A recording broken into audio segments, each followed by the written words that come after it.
Isang magandang umaga po, magandang tanghali, magandang hapon o magandang gabi sa bawat nakakapanood ng video ito. Narito na naman po ang magsasaka ng Diyos na si Pastor Villarreal na magbabahagi po ng salita ng Diyos na matatagpuan po sa Ephesians chapter 2 verse 8 to 10.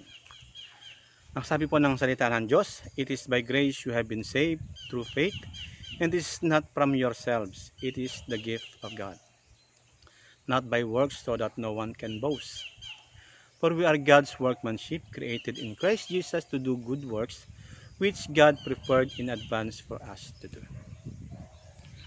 Nais ko pong ibahagi sa inyo ang biyaya ng Diyos, or in English, the grace of God.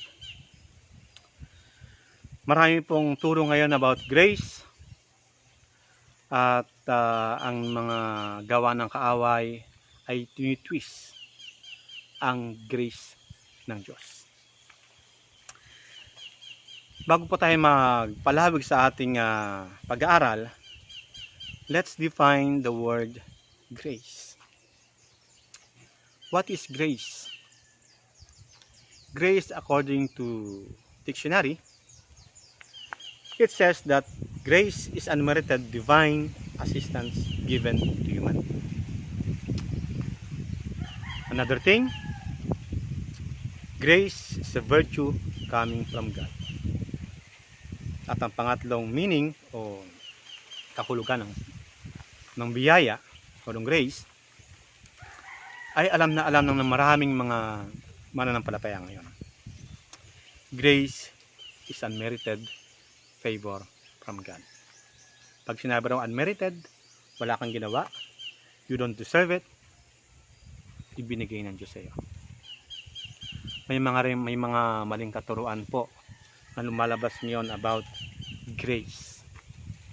All grace that lead not into a righteous living is a demonic.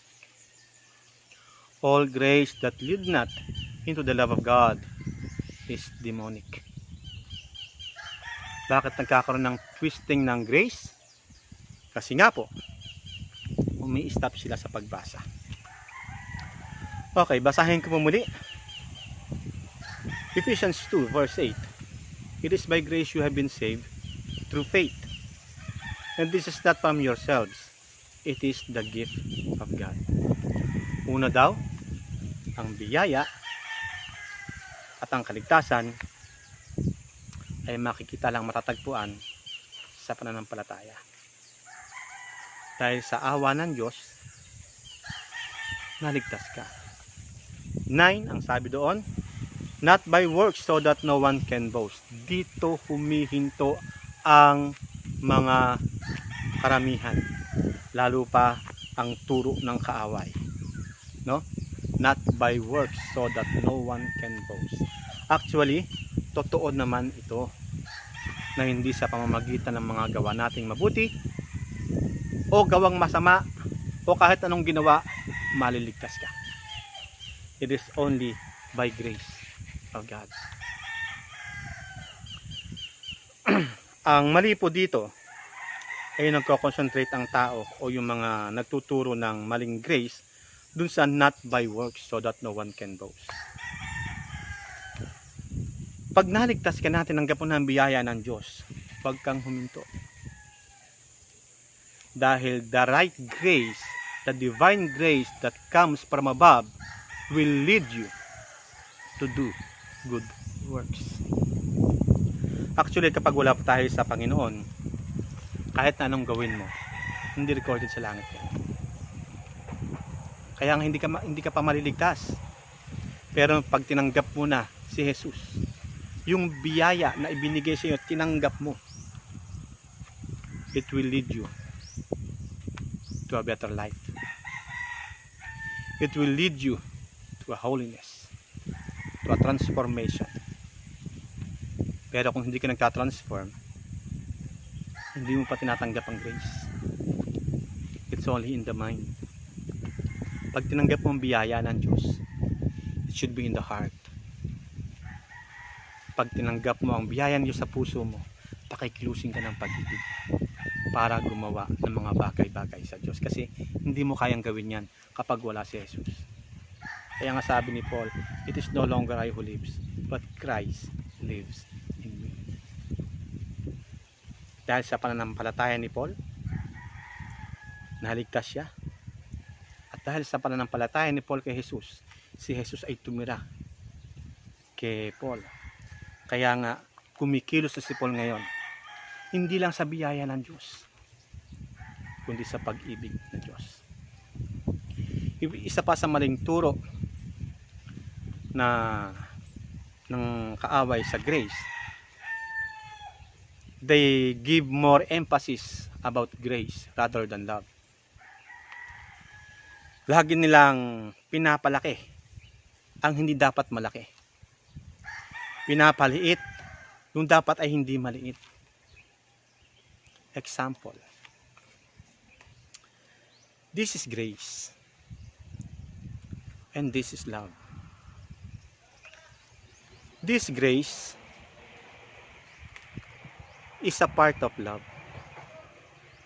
Kaya nga, kung ang grace, pwede kang maawa sa kahit kanino man, kahit walang pag-ibig. Ako nga, pag may nakita ako, naawa ako dati wala ako sa kanya. Pero hindi ko siya mahal. Pero ang pag-ibig, hindi maaring hindi maging maawain. Dahil nasa pag-ibig ang totoong maawain o yung grace. Kasi parte ng pag-ibig ang grace. So, don't give more emphasis about grace. It should be the love na dapat makilala. Ang grace, branches lang ng love yan. Saan ka ba makakakita na ang sanga ay mas malaki pa sa puno? Meron ba nun? Hindi ba wala? Isa sa taktika ng kaawayan na palakihin ang sanga kaysa sa puno. I will give an example of grace and I will give an example of love. Sa grace muna tayo. Nakakita ka ng isang bata na nasa gitna ng kalsada, masasagasaan siya. Naawa ka ngayon. Kinuha mo siya sa gitna ng kalsada para hindi masagasaan, inilagay mo siya sa tabi. Iyan ang grace. Hindi mo kaano-anong bata, walang ginawa sa iyo ang bata. Wala nga rin siyang ginawa. Ikaw ang gumawa. Niligtas mo siya. Okay? Ang tanging ginawa lang ng bata nagpaligtas sa iyo. Kasi pwede namang tanggihan ka ng bata.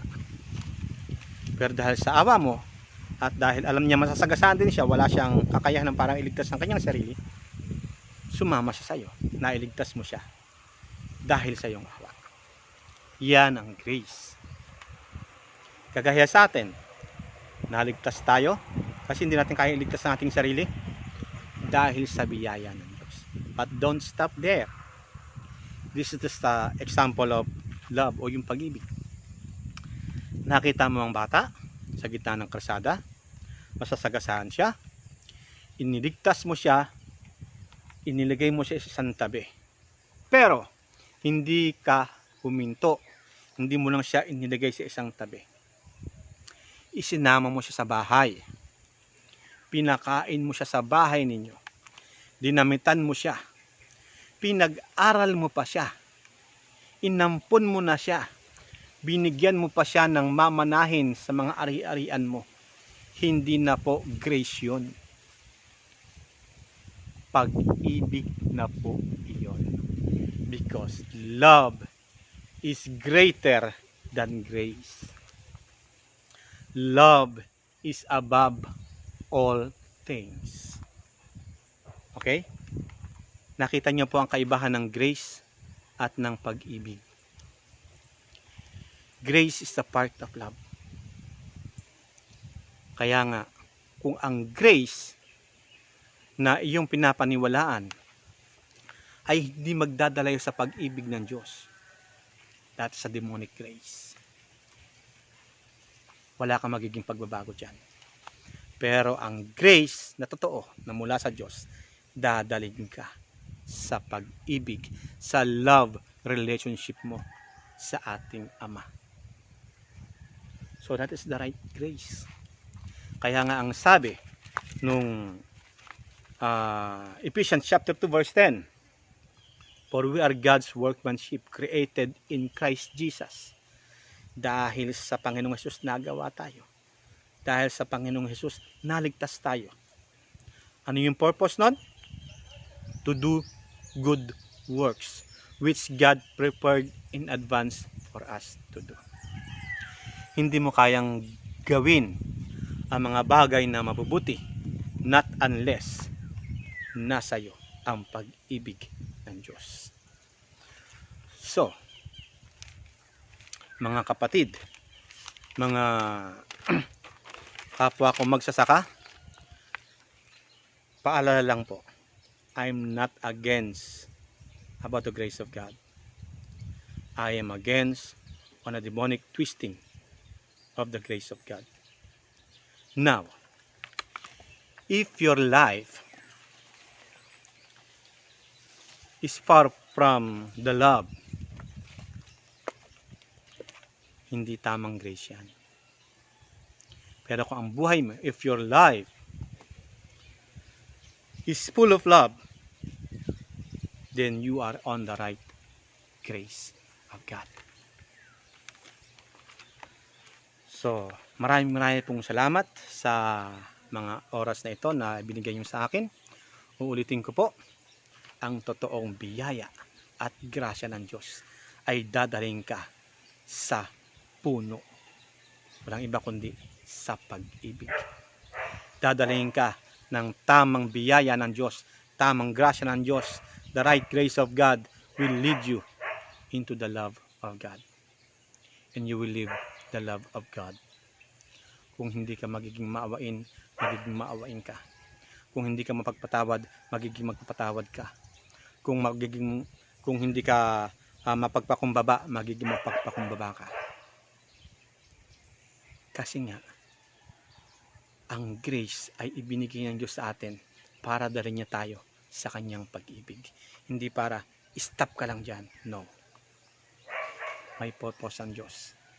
Gusto niyang maranasan mo ang pag-ibig ng Diyos. Kaya dumating yung grace sa atin. Now, alam niyo ba ang pag-ibig ng Diyos? Napakasarap sa pag-ibig ng Diyos. Nandun ang kapayapaan, nandun ang kagalakan, nandun ang lahat-lahat ng mga bagay na hindi kayang ibigay ng mundong ito. At isa ang grace, yung biyaya ng Diyos, na ginawa niyang instrument para madala ka niya sa pag-ibig niya. Hallelujah. Tayo po ay saglit tumikit. Mapagpalang Ama sa pangalan ni Jesus. Salamat po sa mga aral ng iyong salita. Salamat sa pag-ibig mo. Salamat sa biyaya mo. Salamat sa awa mo. Panginoon, dumating ang awa dahil mahal mo kami. Dumating ang grace because you love us so much. Nawa, Panginoon, ang biyayang ito ay matanggap ng lahat ng mga nanonood ngayon. Hipuin mo ang kanilang mga puso. At nawa, ang biyaya mo na yan, ang grace na yan, ay mag-lead sa kanila sa pag-ibig mo.